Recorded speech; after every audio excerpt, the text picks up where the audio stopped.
So let's start from the biggest problems to the smallest problems of reloading. At the moment, the biggest issue is getting components. It can be a little bit of a nightmare.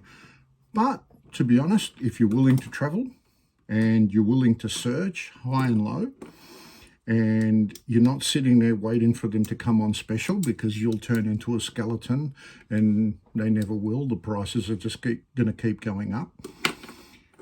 You're not going to have an issue. But when I say travel,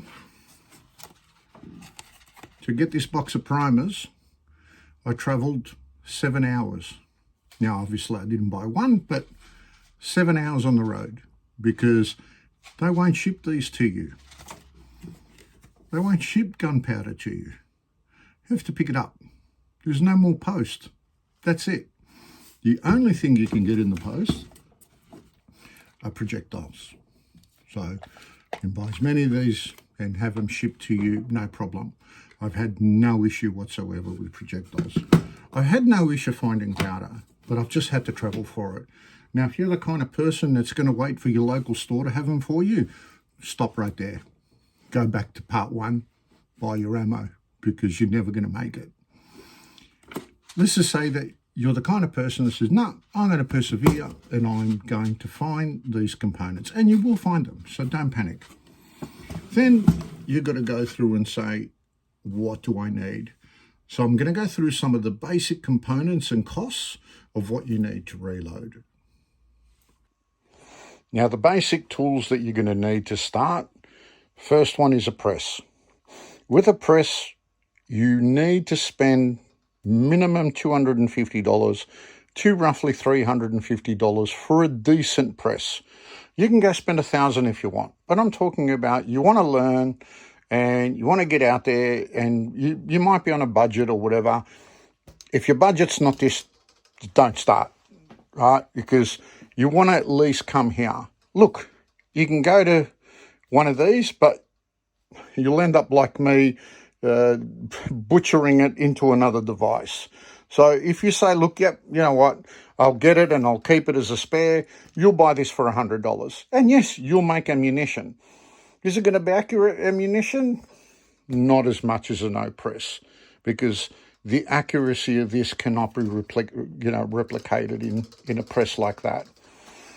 Another item you're going to need is a priming tool. Now, you can do a priming tool like this one with a lever, a hand one. You can get a device that attaches to your press. It really doesn't matter. But something like that is very cheap. You're looking at 100 or under for a priming device. And after that, you're going to need a set of dies. In buying dies, don't go cheap like I did. That was a big mistake and a waste of money. Buy something at least Hornady, Redding, Forster, whatever your budget, but start there. Something with a micrometer, something that you can see where you're at and take readings and, take records. And that is another key part, taking records.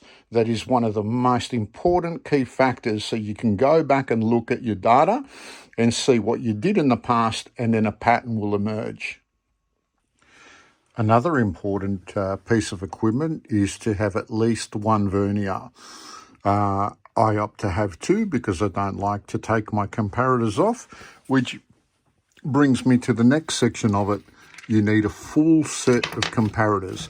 Now, these are for the case and these are for the projectiles. We're going to go through all this in the next coming of weeks of how this works, but you definitely need to buy a full comparator set. This will be the cheapest tool you buy, but you're going to use it a lot, especially at the beginning. This is actually a bullet puller. So if you make a mistake and you've sent a projectile in too far, you fit your bullet in through here and you basically smack that on the ground and you'll pull the bullet out of the case. A $15 loading tray is going to make your life really easy. These here do multiple calibers, so you only really need one. It's both sides, you flick it for what you need. You basically sit all your cases in and you load them one by one, and then you bring them over to the press and put your projectiles in. But great value for money, and definitely something that's needed on the workbench. A form of case trimmer. Now, you don't need anything elaborate like this.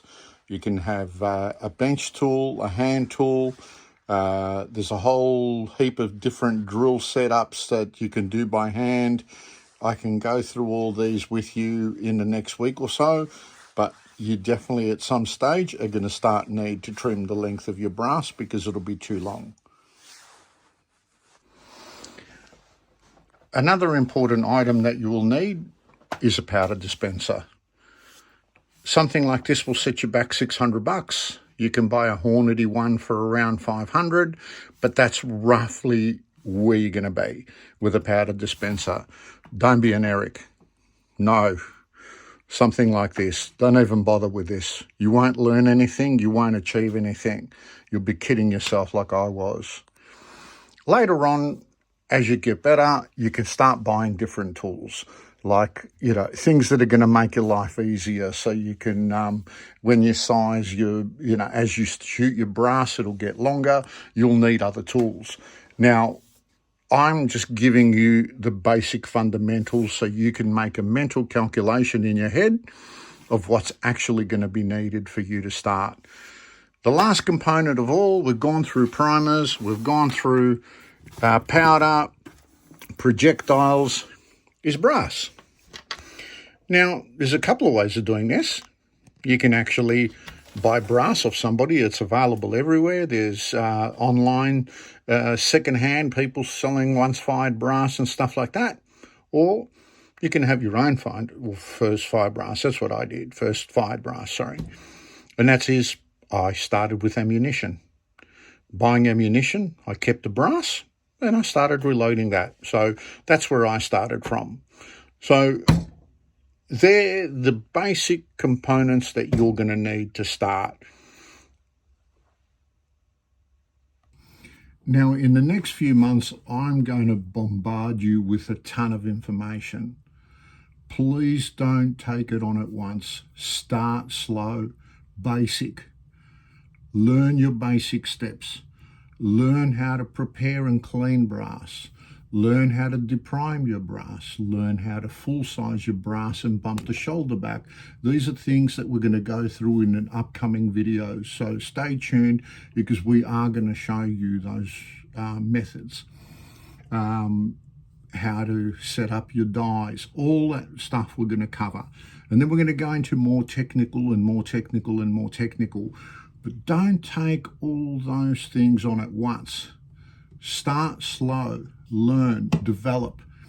You're not going to make the best ammunition in the first week or the first month. It's going to take you a while. Now, when you first start and you start developing, it's going to take you 100+ rounds to develop a perfect round, I'm telling you, if not more.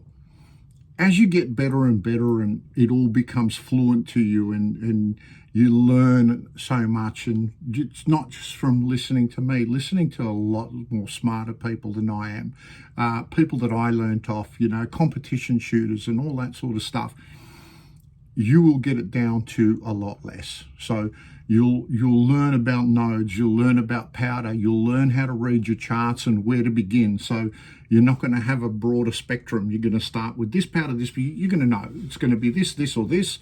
You're going to try it, you're going to see your seeding depth, and then you're going to work on other things. So that's where you're going to end up. So, but not going to happen at the beginning. So baby steps, please. Chat soon.